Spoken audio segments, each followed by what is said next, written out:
Hey guys, it's Elise. Welcome back to my channel. Welcome if you're new. Hey, it's me. Today we're going to be doing another reading wrap up. I have literally not filmed one since July. And I got in a bit of a reading slump, so this is all I've read since July. So anyway, we're going to go through them in no particular order just because they're not currently in order. But yeah, let's get started. The first one we're going to talk about is A Photo Finish by Elsie Silver. I did talk about this in my last reading wrap up, but I was currently reading it at the time. But this one follows Violet Eaton, who is the sister of the family in the Chestnut Springs series by Elsie Silver, and then her partner, what is her name? I forgot. So it follows Violet and Cole. Violet is the jockey for the Ruby Creek, Gold Rush Ranch, which is the farm ranch in this series, and Cole is the co-owner of the ranch. His brother technically owns it, but some family thing. And they've also had they've had an online relationship in the past, and Violet doesn't know that Cole's a guy, but he knows. And so it starts off with that, kind of a bit like they feel like it's forbidden because she's technically his employee, boss relationship kind of thing. But I gave this one 3 stars. I enjoyed it, but I feel like nothing's gonna top Chestnut Springs for me, like by Elsie Silver. Like that was top tier. Her newer series is kind of on par, but I feel like this one I'm only reading because it's Elsie Silver. Like I'm only enjoying it because it's Elsie Silver. Like if it wasn't any other author, I probably wouldn't enjoy it as much, but because it's her, I'm just like obsessed. Also by Elsie Silver we have Wild Eyes, which is her newest release, her newest like proper release. This one follows Skylar, who is a pop singer, I think, a country singer, and then it follows Weston, who is a single dad on a farm in a small town. But the series follows all single dads, so if you love single dad trope, read this series. So there's Wild Love, which is the first one, this one, Wild Eyes, and then next year she's releasing her newest one, which is called Wild Side, I believe. But anyway, this follows Skylar and Weston. Skylar is a country singer but is running away from her like celebrity life. She just wants a change of scenery. Something also scandalous went down before she left. And then Weston is a single dad to 2 children who we meet in the first book, Wild Love, because his sister is the love interest in that. But yeah, they the kids kind of bring them together. Like she lives on his property because she has nowhere else to stay, but the thing that really brings them together is the kids, and that is just so cute. I love it. I think I gave this one I gave 5 stars. It is not my favorite. If you want to see an Elsie Silver ranking video and also like obviously my opinions on the entire universe, let me know, because I'm so happy to do that because I've read almost every single book that she's released so far. So I'm so excited. But I loved that at the end. You see some of her songs in the end, like I think also in the audiobook she sings them, but yeah, like at the very end it kind of says some of the songs. And then also in this one they send like at the very beginning Wes sends emails at every single chapter, like how in Chestnut Springs it's text messages. Wild Love they send emails throughout the chapters, it's not just at the beginning. And I just love that little Elsie Silver zhuzh to everything. It's very cute. And my most recent read, we have Crimson River, which is the 5th in the Eden series by Devney Perry. This one follows Lila and I literally just finished this and I forgot his name. Lila and Vance. Lila is the, I think, 4th eldest sibling. She's a twin with Talia, who's the 3rd book, and they're like the middle children of this family. And then Vance is a detective, a cop, I don't know, some form of law enforcement, from I think Idaho. So for some reason I don't know what I'm talking about, but he's like investigating a like murder that happened like 4 years ago. He was really close well, it was in close proximity to the family, and so he had a close relationship with the family, and so he's really emotionally invested in this crime, and so he is trying to find the guy that did it.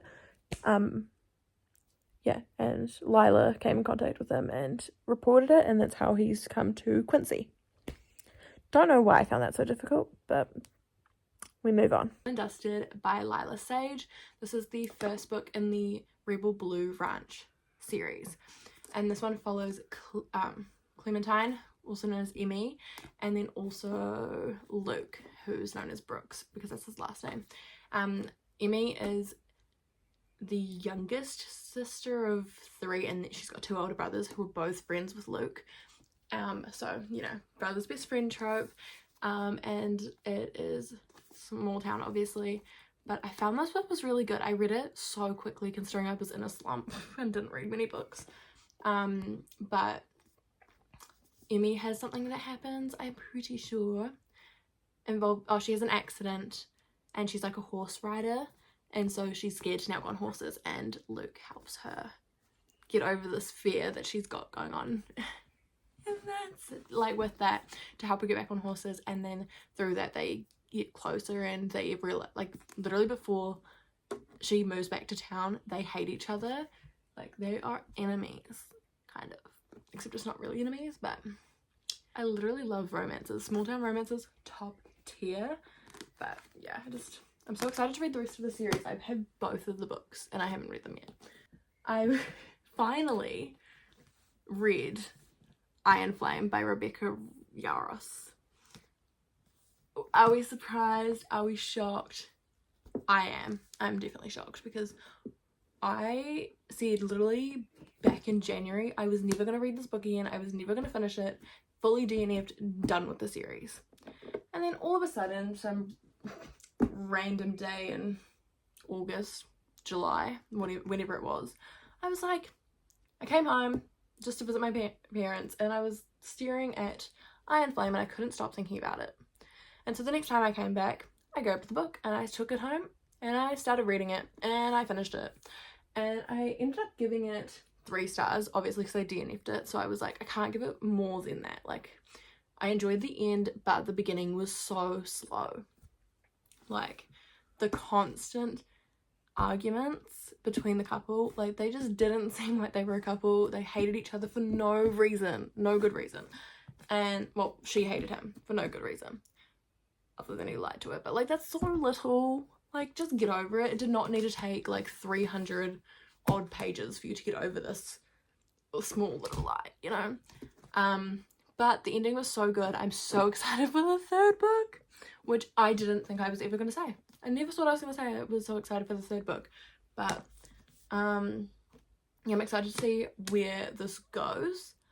And, yeah, that's all I really have to say about it. I am just so happy that I got over my hatred for this book and read it, because now I'm just so happy. I was so sad that I had to let go of Violet and Xaden, but now I don't have to, because I enjoyed the book. I'm just gonna let you guys know actually no, I've got one more read. I just don't have it physically.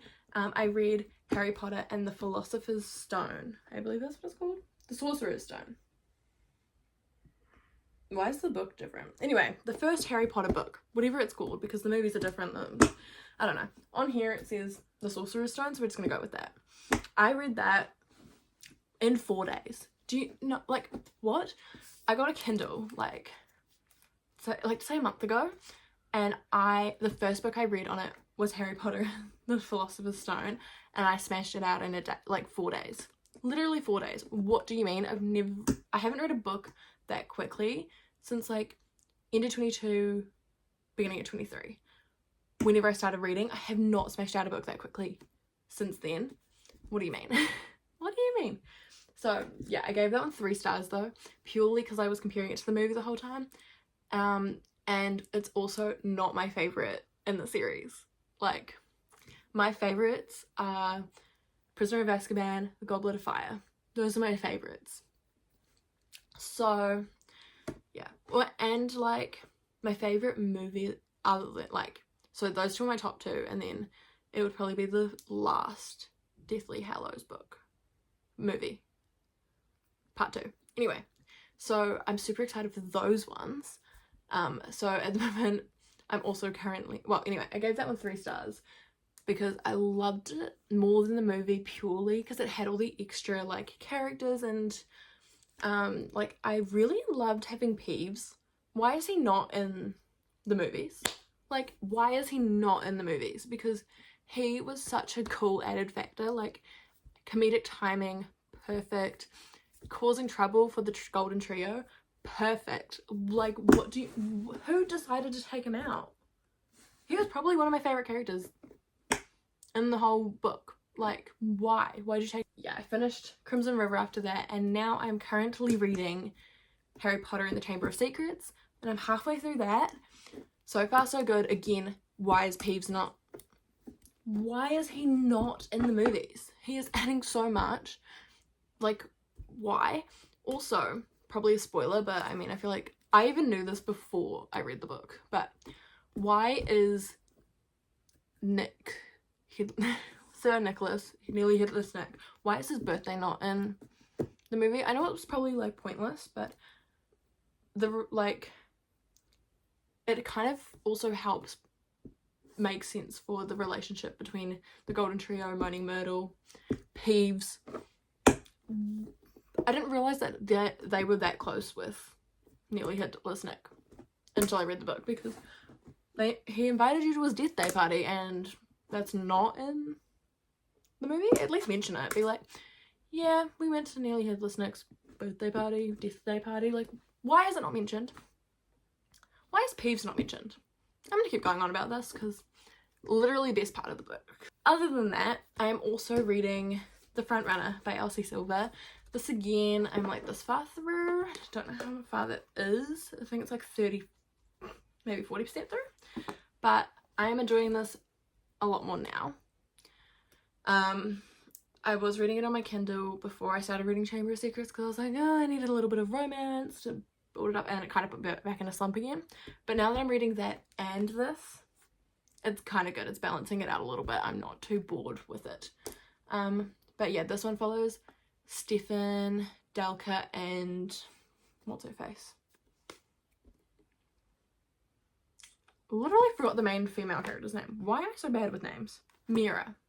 I did start explaining the whole plot of the book, but I'm so bad at explaining it that I'm not going to put you through that. I'm just not going to do that.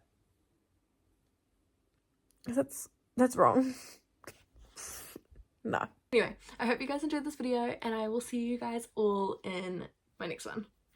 Bye!